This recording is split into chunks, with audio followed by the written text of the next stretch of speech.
Hey guys, I don't really know how to start this, and honestly, I'm not much of a writer, but something happened to me that I can't keep to myself.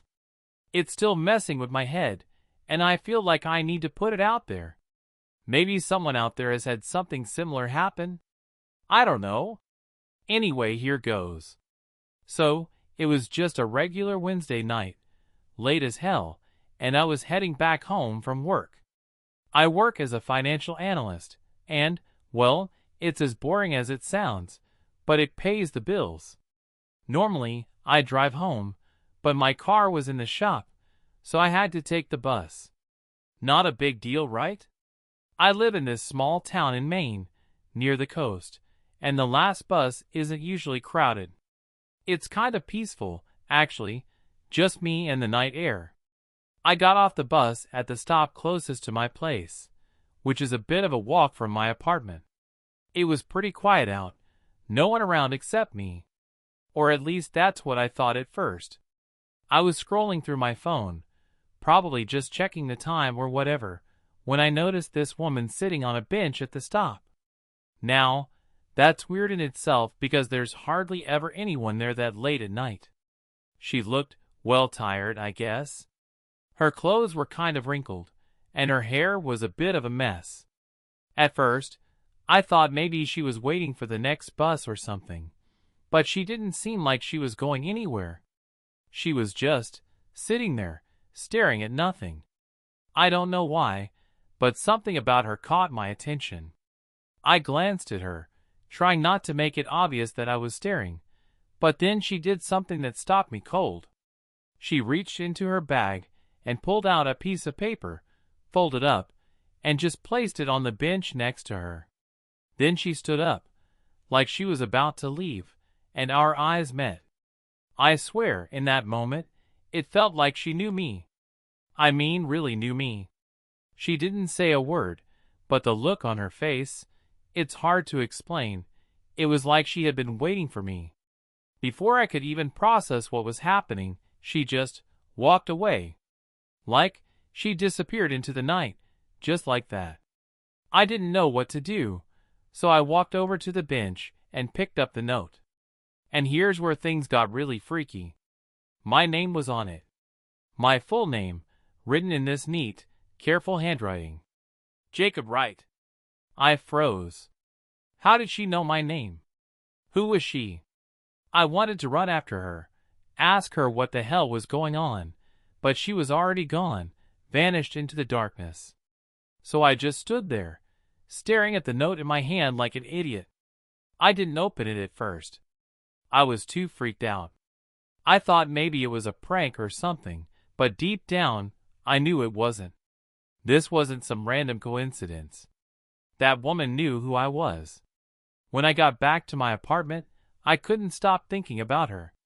Her face kept popping into my head, and that note. I finally opened it, after pacing around my living room for what felt like an hour. The note was short, but it hit me hard. It said, "You don't remember, but you need to. Go back to where it started." That was it. No signature, no explanation, just those words. And I had no idea what it meant. At first, I thought it might be a mistake, like maybe she got the wrong guy or something. But the more I thought about it, the more it started to eat at me. Where it started? What did that even mean? I tried to brush it off. I mean, I'm a rational guy. I deal with numbers all day. I'm not the type to get caught up in weird mysteries or whatever. But that note, it stuck with me. I couldn't shake it. I ended up barely sleeping that night, just tossing and turning, thinking about that woman and the strange way she looked at me. The next morning, I decided to go back to the bus stop. I thought maybe I'd see her again, or maybe there'd be something I missed, some clue. But when I got there, the bench was empty. No sign of her. I waited around for a while, but nothing. It was just a regular bus stop, like always. I felt stupid for even going back, like I was chasing some ghost that didn't exist. But that note, I couldn't let it go. Go back to where it started. I kept turning those words over and over in my head. What was I supposed to remember? My mind went back to my childhood, to my old house in this town, a place I hadn't thought about in years. We moved when I was a teenager, after my dad disappeared. I hadn't been back since, hadn't even really wanted to. But now, it was like this invisible string was pulling me back there, to that house, to whatever I was supposed to remember. I knew I had to go. I didn't know why, but I had to. So, after a few days of wrestling with my thoughts and sleepless nights, I finally decided to go back to my old neighborhood. It felt strange to think about the house I grew up in, especially since so much had happened back then. My father disappeared when I was just a kid. I was still trying to piece together the puzzle of my childhood, and now this mysterious woman had thrown a whole new layer on top of it. I was both terrified and oddly compelled to find out what was waiting for me there. The drive was surreal. As I made my way through the familiar streets, it was like stepping into a time machine. The old oak trees lined the road like sentinels, and the houses all looked the same, charming yet somehow heavy with secrets. When I finally reached my old home, I felt a wave of nostalgia mixed with dread wash over me. The house was abandoned now, its paint peeling and the yard overgrown, but it was still recognizable. Memories came flooding back, the laughter of my childhood, the warmth of family dinners, and then the darkness that followed my father's disappearance.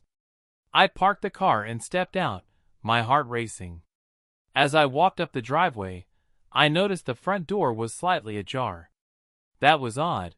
I couldn't remember anyone living there for years. I pushed the door open and stepped inside. The air was stale, filled with a musty smell of dust and neglect. Sunlight filtered through the grimy windows, illuminating the remnants of my past, old furniture covered in sheets, family photos still hanging on the walls. I felt like I was walking through a ghost town of my own memories. Each step deeper into the house felt heavier, like the weight of the secrets buried within its walls was pressing down on me. I wandered through the rooms, looking for something, anything that would give me a clue about why that woman had come to me. I made my way to my old bedroom, which was just as I remembered it, except for the layer of dust that coated everything. Then I saw it. A box in the corner, covered with a sheet. I pulled it out and opened it. Inside were old toys, a few books, and then, at the very bottom, a folder with papers. I opened the folder, and my stomach dropped. It was filled with documents, old news clippings, police reports, and letters. Most of them were about my father, stories of a man who had disappeared under mysterious circumstances. But there were also articles about a series of unsolved crimes that had plagued our small town years ago, crimes I had never known about. As I flipped through the papers, one particular article caught my eye. It was about a string of disappearances in the area, each victim somehow connected to a wealthy family in town. And guess what? My family was mentioned. My heart raced as I read about the families involved, and I felt a chill run down my spine. My father's name was right there, linked to a conspiracy that went back decades. I had no idea what he was involved in, but this was just the beginning. Suddenly, I heard a noise from downstairs. I froze, my heart pounding in my chest. Was someone else in the house? I thought maybe it was just the wind, but my instincts kicked in. I grabbed a flashlight from the box and slowly made my way down the stairs, trying to be as quiet as possible. I reached the bottom and peeked around the corner into the living room. To my shock, I saw a figure. Someone was rifling through the drawers of the old cabinet. I couldn't see their face, but they were clearly looking for something. In that moment, I felt a mix of fear and adrenaline. I took a deep breath and stepped forward, determined to confront whoever it was. "Hey! Who are you?" I shouted, my voice echoing through the empty house. The figure spun around, and for a second, our eyes locked. I recognized him. It was a man I had seen before, a local investigator named Sam Turner. I had read his name in the articles about the unsolved crimes. "What the hell are you doing here?" I demanded. "I could ask you the same thing, Jacob," he replied, his voice tense. "This place has been off limits for years. You shouldn't be here. I could say the same to you." I shot back. "What are you looking for?" He hesitated, his gaze darting around the room like he was weighing his options. Finally, he sighed. "I'm looking for answers. Just like you." I was taken aback. "What do you mean? You know about my father?" "More than you realize," he said, stepping closer. "Your family was involved in something much bigger than just your father's disappearance. There are people who want to keep this hidden, and they won't stop until they do." I felt the weight of his words. I was standing at the precipice of something terrifying. "What are you talking about?" Before he could answer, there was a loud crash from outside. We both turned our heads toward the sound. "We need to get out of here. Now!" Sam said urgently. My heart raced as we rushed towards the door. The atmosphere felt charged, like a storm was brewing outside. Just as we stepped outside, I caught a glimpse of a car speeding away down the street. It all started to click in my head. This was about more than just my father's disappearance. This was about secrets that had the power to shake our entire town. But before I could process everything, Sam grabbed my arm. "Listen to me, Jacob. You're in danger. You stirred something up that was supposed to stay buried." I couldn't believe what was happening. The woman at the bus stop, the note, my father's disappearance, it was all connected. I needed to know the truth, but at what cost? I stood there, my mind racing with questions. Who was this woman? What had my family been involved in? And now, how deep was I willing to go to uncover the truth? I felt like I was standing at the edge of a cliff, ready to jump into the unknown, knowing that once I did, there might be no turning back. We stood in the overgrown yard, the evening air thick with tension. Sam was looking around nervously, his eyes scanning the street as if he expected someone to jump out from behind the trees. "We need to move. They might be watching," he urged, tugging on my arm. I hesitated for a moment. "What do you mean, they? Who are you talking about?" He let out a frustrated sigh. "Look, this isn't just about your father. There are people in this town who have a vested interest in keeping the past buried. They'll do whatever it takes to protect their secrets." His words sent chills down my spine. I felt like I had stepped into a conspiracy thriller, but this was my life. "You're saying my family was involved in something illegal? Something dangerous?" "More than that. I can't explain everything right now, but your father was connected to a powerful group.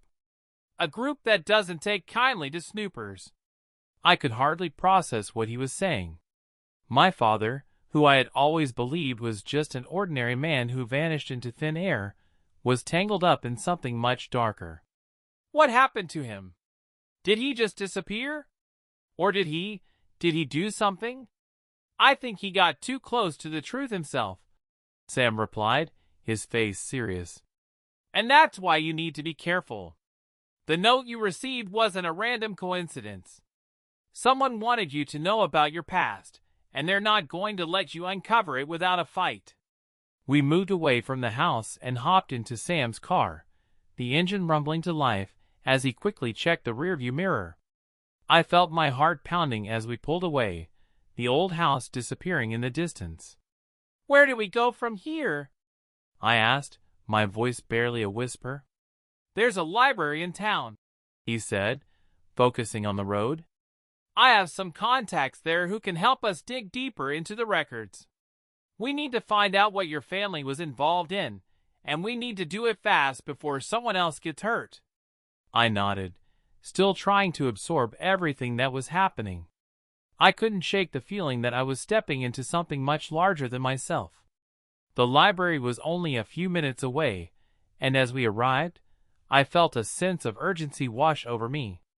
Once inside, I was struck by the smell of old books and dust. It was almost comforting, but I knew that comfort was fleeting. Sam led me to a secluded area at the back of the library, where a small table sat piled with old newspapers and records. "We need to look for anything related to your family and those unsolved cases," he said, flipping through the yellowed pages of an old newspaper. I began searching through the records, my heart racing. I found articles about the missing people, and to my horror, I realized they all had connections to my family. They were all people who had once been friends with my parents or had lived in the same neighborhood. The deeper I dug, the more connections I found. I couldn't believe it. It was like I had stumbled into a web of deceit that had been spun long before I was even born. Then I stumbled upon a clipping that made my stomach drop. It was an article about a secret society that had existed in our town decades ago. People from influential families who were rumored to be involved in illegal activities and cover-ups. My last name was mentioned alongside a few others. I looked up at Sam, wide-eyed. "What is this?" He leaned over to read the article. "This is what I was afraid of. Your family was part of something that goes way back.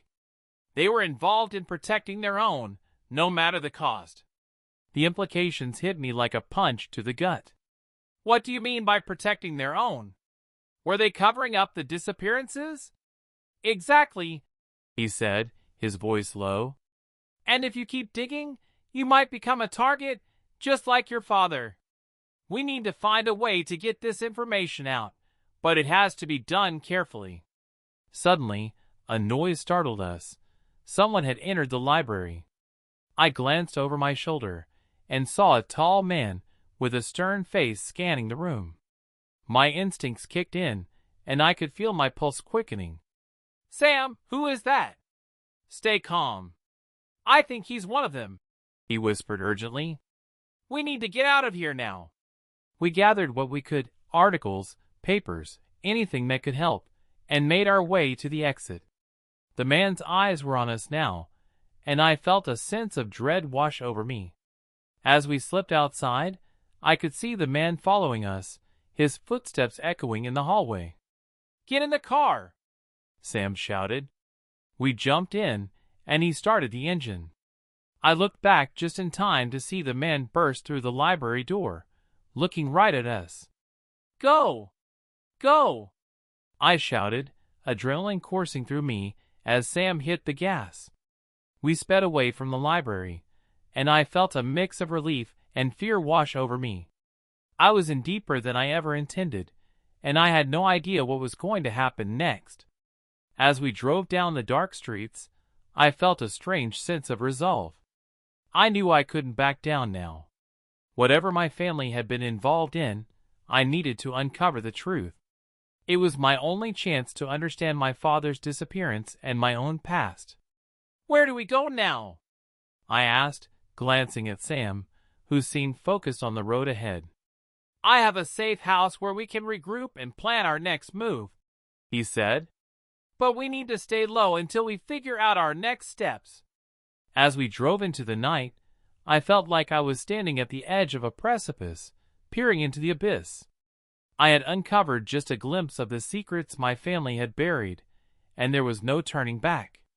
I didn't know who I could trust anymore, but I knew one thing for sure: I was going to find the truth, no matter the cost. The woman at the bus stop had awakened something in me, something I couldn't ignore, and I would go wherever it led me.